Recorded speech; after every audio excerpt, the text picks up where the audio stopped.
ኮሚሽን ሃገራዊ ምክክር ኢትዮጵያ ብሶሙን ኣብ ትግራይ ኣትዩ ኣጀንዳ ናይ ምእካብ ዕማም ከም ዘተግብር ተገሊጹ ኣሎ። እቲ ኮሚሽን ዕላማ መገሻቲ ኮሚሽንን ካብ ወገን ትግራይ ዝጠልቦም ነጥብታትን ኣመልኪቱ ኣብ ዝሃቦ ሓጺር መግለጺ ኮሚሽን ሃገራዊ ምክክር ኢትዮጵያ ንዘመናት ኣብ መንጎ ፖለቲካውን ስነ ሓሳባውን መራሕቲ ኣብ መንጎ መንግስትን ሕብረተሰብን ክንከባለል ዝጸንሐ ናይ ሓሳብ ኣፈላላይን ዘይምርድዳእን ንምፍታሕ ዝተመስረተ ነጻን ዘይሸራውን ትካል እዩ። በዚ መሰረት እዚ ኮሚሽን ክሳብ ሕዛብ 11 ክልላት ክልተ ምምሕዳር ከተማታት መዳርግቲ ኣካላት ፌደራል ኣብ ወጻኢ ዝነብሩ ኢትዮጵያውያንን ትውልደ ኢትዮጵያውያንን ብዝተፈላለየ መንገዲ ኣጀንዳታት ተኣኪቡ ክብል ኣመላኺቶም። በዚ መሰረት እውን እቲ ኮሚሽን ኣብ ትግራይ ከምቲ ኣብ ካልኦት ከባቢታት ዝሃገር ዝገበሮ ናይ ምምኽኻር መስርሕ ንምክያድ ድሉው ምዃኑ ኣብ ዝተፈላለዩ ኣጋጣሚታት ገሊጹ እዩ። ምስ ምድላው ተታሒዙ እቲ ኮሚሽን ምስ መዳርግቲ ኣካላት ትግራይ ሃናፅ ርክባት ክምስረት ጸኒሑ እዩ ዝበለ እቲ ኮሚሽን ስለዚ ዝተፈላለዩ መዳርግቲ ኣካላት ኣብቲ ክልል ንዝካየድ ናይ ምክክር ስራሕቲ ሓላፍነት ክወስዱን ሃገራዊ መስራሕ ምክክር ብዓወት ንኽዛዘም ኣበርክቶ ክገብሩን እቲ ኮሚሽን ይጽዋዕ ብምባል ኣመላኺቱ ኣሎ። ወሲኹ ድማ ብትግራይ ዝርከቡ ፖለቲካዊ ሓይልታት ሲቪክ ውዳበታት መራሕቲ ማሕበረሰብ ሚድያታት ጸለውቲ ውልቀ ሰባት ወዘተም እቲ ሃገራዊ ምክክር ልዕሊ ኩሉ ኢትዮጵያውያን ብዛዕባ መጻኢ ተስፋኦም ዝዝትይሉ መድረኽ ምዃኑ ክርዱ ይግባእ። እዞም ኣብ ዝተጠቐሱ ኣካላትን ካልኦት ወሰንቲ መዳርግቲ ኣካላትን ክሳብ ሕዚ ኣብ ሃገራዊ ምክክር ዘበርከትዎ ኣበርክቶ እናመስገና ነቲ መስርሕ ክድግፉን ኣብ ማሕበረሰቦም ተመሳሳሊ ርዲት ከስርጹን ይግባእ ድሕሪ ምባል ኣብ ትግራይ ብዝተፈላለየ ብርኪ ዘለዎ መዳርግቲ ኣካላት ነቲ ሕብረተሰብ ኣብቲ መስርሕ ሓያል ናይ ዋንነት ስምዒት ክስምዖም ናይ ትምህርትን ግንዛበን ስራሕቲ ከካይዱ ትጽቢት ይግበር። ህዝቢ ትግራይ ኣብ ከይዲ ብግቡእ ድምፁ ከስምዕ ዘይምኻሉ ዘስዕቦ ሳዕብን ብቐሊሉ ክረአ የብሉን። ከምኡውን ከምዚ ዝኣመሰለ ክፍተት ምስ ዕላማ መስርሕ ሃገራዊ ምክክር ዝጓነጽ ብምዃኑ ብዕምቆትን ብጥንቃቐን ክረአ ይግባእ ኢሎም። ሃይማኖታዊ ትካላት ምሁራትን ሚድያን ከም ሕልና ሕብረተሰብ ኮይኖም ከም ዘገልግሉ ይፍለጥ። ስለዚ ዘን ትካላት እዚአን መሰረት ብምግባር እቲ ሃገራዊ ምክክር ናይ ሓደ ግዜ ፍጻመ ዘይኮነስ ናብ ዘላቒ ምርድዳእን ሰላምን ዝወስድ መንገዲ ምዃኑ ኣንፈት ብምርኣይ ሕብረተሰብ ምስ ካልኦት ውድባት ንኢትዮጵያ ዘላቒ መፍትሒ ንከመንጩ ከኽእላ ይግባእ ክብል እውን ተላብየ ኣሎ።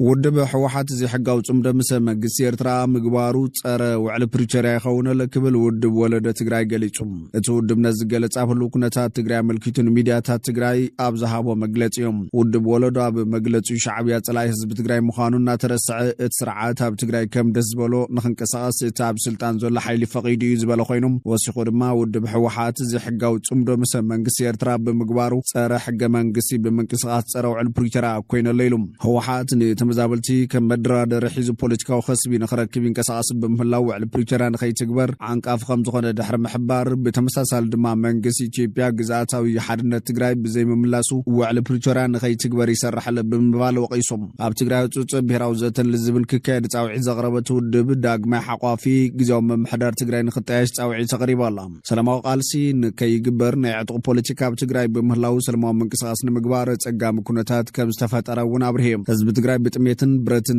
ተሓኒቑ ይርከብ ዝበለ ውድብ ወለዶ ትግራይ ናይ ዝቐንዲ ተሓታቲ ድማ ሕጋዊ ፍልጡ ብሃገራዊ መረፃ ቦርድ ኢትዮጵያ ዝተመንጠለ ውድብ ሕወሓት ክብል ከሲሱ ኣሎ። ትካላዊ ዝኾኑ ናይ ወርቅን ካልኦት ሃፍትታት ስርቂ ካየድ ከም ዘሎ ድሕሪ ምግላጽ ናይ ውፅኢት ድማ ንትግራይ ኣብ ገምገም ብትታን በፂሓላ ክብል ኣፍሊጡ እዩ። ትግራይ መረፃ ከም ዘድልያ ሕቶ ዘድልዮ ዋላ እኳ እንተዘይኮነ ቅድሚያ ክማልኡ ዝግብኦም ኩነታት ከም ዘለው ገሊጹ። ቅድሚ መረፃ ፖለቲካ ትግራይ ካብ ዕጡቕ ነፃ ክኸውን ግዝኣታዊ ሓድነት ትግራይ ናብ ዝነበረ ክምለስ ወረርቲ ሓይልታት መሊኦም ክወፁን ተመዛበልትና ምረቦቶም ክምለሱን ይግባእ ኢሉ። ብኻሊእ ወገን ኮሚሽን ብሄራዊ ተሃድሶ ኣብ ትግራይ መስራሕ ዲዲኣር ደው ድሕሪ ምባሉ ሰራሕተኛታት ክብተኑ ትእዛዝ መሓላሊፉ ኣሎ። ኣብዚ ቅንድያት ኣብ ትግራይ ልዕሊ 63,000 ነበር ተዋጋእቲ ናብ ማሕበረሰቦም ትጽምበሩ ነቲ ከይዲ ልዕሊ 6 ቢልዮን ብር ድጋፍ ምግባሩ ተገሊጹ ነይሩ። ኮሚሽነር ኮሚሽን ብሄራዊ ተሃድሶ ተመስገን ጥላሁን ከም ዝገለጹ ቀንዲ ልእኽቶት ኮሚሽን ኣብ ኩለን ክልላት ዓጢቖም እናተዋግኡ ዝጸንሑ ኣካላት ብስልጠናን ቁጠባዊ ድጋፍን ናብ ሰላማዊ ህይወት ምምላስ ዝበለ ኮይኑ ሰላም ንዝሐሸ ህንጸት ሃገር ምጥቃም ከም ዝግባእን ኩሉ ወገን ካብ ኣጉል ፖለቲካ ወፂን ሰላም ዘብዕል ደው ክብል ከም ዝግባእ ተሓሳሲቡ ነይሩ። ብመሰረት ስምምዕ ሰላም ፕሪቶሪያ ብትግራይ ልዕሊ 63,000 ነበር ተዋጋእቲ ናብ ማሕበረሰቦም ትጽምበሩ ነቲ ከይዲ ልዕሊ 6 ቢልዮን ብር ድጋፍ ዝተገበረ ኮይኑ ብብርካ ሃገር ድማ ልዕሊ 80,000 ነበር ተዋጋእቲ ብልዕሊ 10 ቢልዮን ብር ድጋፍ ናብ ማሕበረሰቦም ምጽምባሮም ኣፍሊጡ እዮም። ሕዚ ወፂ ሓበሬታ ከም ዘመላኽቶ ድማ ብሰንኪ ፖለቲካዊ ወጥሪ ሕወሓትን መንግስቲ ኢትዮጵያ ደውሉ ጸንሐ መስራሕ ዲዲአር ዳግማይ ዝጅመረሉ ዕድል እናጸበበ ዝኸይ ዘሎ ኮይኑ ብሄራዊ ተሃድሶ ኮሚሽን ኢትዮጵያ ሰራሕተኛታት ይብትን ከም ዘሎ ተፈሊጦም እዚ ኩሉ አካል ጉዱእ ተገዳላይ ንልዕሊ 3 ዓመት ካብ ሰናበት ምስ እንቃዓ ጸጎም ዲዲአር ተጠቃሚ ክኾንና ተጸበየ ከም ዘይነበረ ተስፉ ብሰንኪ መራሕቱ ዝዕድል ሪኡ ሲኢንወሎ ዝብሉ ገለ ወሃብቲ ርእይቶ ናይ ዝኩሉ ተሓተቲ ድማቶም ትማሊ ዲዲአር ክጅምበር እንከሎ ነታ አካል ጉዱእ ናብ ጸገም ዘሎ ተገዳላይን ተጠቃሚ ንክኾን ኣብ ክንዲ ምግያይ ቅድሚያ ንኻድረታትን ገድሊ እንታይ ምዃኑ ዘይፈልጡ ሰባት ቅድሚያ ንኽኣትውን ንኽጥቀሙሉን ዝገበሩ መራሕቲ ትግራይም ክብልዮም ዝኸስ ዘሎ ብብስለትን ብብልሓትን ኩሉ ሰራዊት ተጠቃሚ ዲዲአር ዝኾነሉ መስራሕ ክንዲ ምፍጣር ብሰንኪኹም ተገዳላይ ኩሉ ሲኢነሎ ብምባል እውን ተቃውሞኦም የስምዓለው ኤርትራ እስራኤል ንሶማሊላንድ አፍሉጦ መሃባ ብዝምልከት ካብ ባይቶ ጸጥታ ሕቡራት ሃገራት ዘየወላውል ንጹር መልሲ ክወሃቦ ጸዊዓ እሱጉምቲ ዘባውን ዓለማውን ዘይምርግጋ ቅልውላውን ዕንወትን ከስዕብ ከም ዝኽእል እውን ጠንቂቃላ እቲ ሚኒስተር ዜና ኤርትራ ብሰንበት ዘውፅኦ መግለፂ እቲ ጸወታ ሚስጥር ዘይኮነስ ንሓያል እዋን ክጥጃ ጸንሐን ሓደገኛ ዘባውን ዓለማውን ቅልውላውን ዕንወትን ዘልዕል ሓደጋ ከም ዘለዎን ገሊጾም ፕሬዚዳንት ኢሳያስ ኣብ ዝሓለፈ ወርሒ ዳር ኣብ ግብፂ ኣብ ዘካየዶ ናይ 5 መዓልታት ዕዶት ምስ ካይሮ ኒውስ ዝተባህለ ቴሌቪዥን ተሃገር ኣብ ዘካየዶ ቃለ መሕተት ብተመሳሳሊ ቃና ኣብ ዞባ ቀርኒ አፍሪካ ዘሎ ቁርቁሳት ብሰንኪ ምትእትታው ዝተፈላለዩ ሓይልታትን መንግስታትን ዝተሓላለኸ ምዃኑ ተዛሪቡ መንባር ዝከሪ ሶማሊያ 3300 ኪሎሜትር ገማግም ባሕሪ ዘለዎ ሃገርያ ክንድዚ ዝንውሓት ገማግም ባሕሪ ኣብዚ ስትራቴጂካዊ ስፍራ ድማ ነቲ ሃገር ስጋት ከሊእዎ ኣሎ ክብል ድማ ተንቢሂ ነይሩ ናብ ኣስመራ ዝተመለሰሉ ንቴሌቪዥን ኤርትራ ዝሃቦ መግለፂ እውን በዝሕዝ ዘሎ ኩነታት ማለት ሶማሊ ክለኣየራ ገማግም ባሕራን መሬታን ዝሕልሉ ኣላዊ ትካላት ዘይብላ ውድቕቲ ሃገር ኮይናቱላ ኣብ ዘለኣዋን ብውሽጣዊ ዓቕማ ክትገብሮ ትኽእል ድሩት እዩ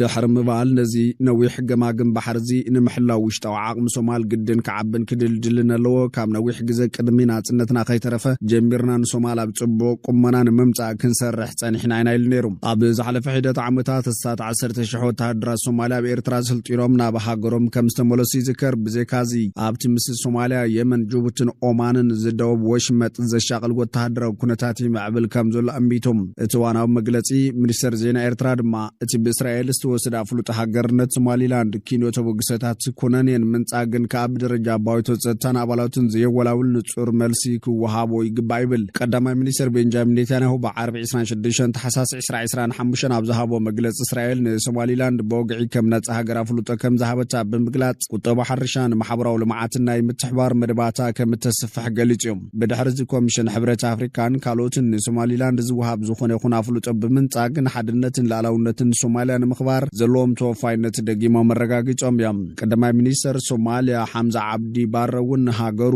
ነቲ ብእስራኤል ዝተወሰደ ውሳነም ኣብ ልዕሊ ላዕላውነታ ኮነ ኢልካ ዝተፈጸመ መጥቃዕቲ ብምባል ከም ዝነጸጎ ገሊጾም ጅቡቲ ግብፅን ቱርክን ዝርከበን ሃገራት እውን እቲ ስጉምቲ ብምንቃፍ ተቃውሞታትን ኣስሚዐን እየን እስራኤል ንሶማሊላንድ ኣፍሉጦ ምሃባ ካልኦት ሃገራት እውን ንዑ ክስዕባ ከተባብዕ ይኽእል እዩ እዚ ድማ ዲፕሎማስያዊ መርገጽታት እቲ ዞባን ተበጻሕነት ህግራዊ ዕዳጋታትን ክወስኽ ይኽእል ተባሂሎላ ሎምሶኒ ባይቶ ጸጥታ ሕቡራት ሃገራት እስራኤል ንሶማሊላንድ ከም ሃገር ኣፍሉጦ ምሃባ ዝምልከት ንምዝታይ ህጹጽ ኣኼባ ጸዊዖሎም እተን ኣባል ሃገራት ነቲ ስጉምቲ ክኹንኖ ከም ዝኽእላ ግምታት ኣሎ ሶማሊላንድ ብ1991 ካብ ሶማልያ ብወግዒ ድሕሪ ምፍለያ ካብ መቃድሾ ይኹን ማሕበረሰብ ዓለም ከም ሃገር ኣፍሉጦ ከይረኸበት እያ ጸኒሓ